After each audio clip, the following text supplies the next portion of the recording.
con i dati che abbiamo oggi, che la prossima settimana sarà bianca, quella dopo probabilmente sarà gialla.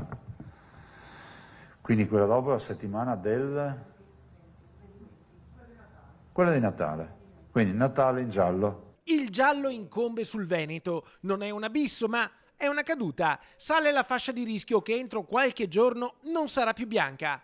Questo è il segno dei tempi, è il segno del fatto che questo virus, pur placcato dalla vaccinazione, questo è un dato chiaro, oggi ci sta nuovamente mettendo sotto pressione. 2 indicatori su 3 condannano già il Veneto alla fascia gialla. Le terapie intensive hanno sfondato il muro del 10% e l'incidenza dei contagiati su 100.000 abitanti è sopra i limiti, con una netta differenza tra vaccinati e non vaccinati sui ricoveri.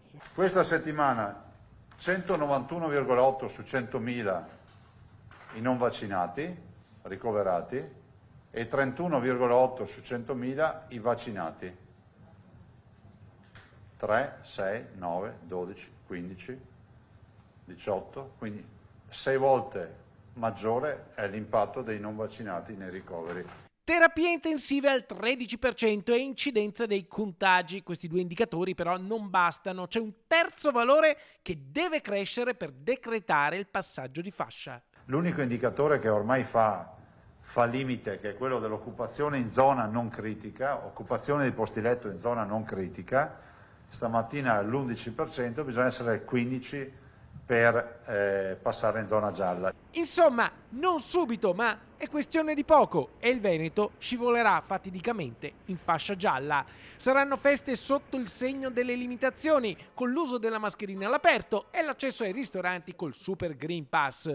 È il momento di attrezzarsi, per questo verranno riattivati alcuni Covid Hospital. Ci stiamo attivando per l'apertura dei Covid Hospital in via preventiva, però noi dobbiamo comunque prepararci anche al peggio se dovesse arrivare, come abbiamo sempre fatto in questi mesi.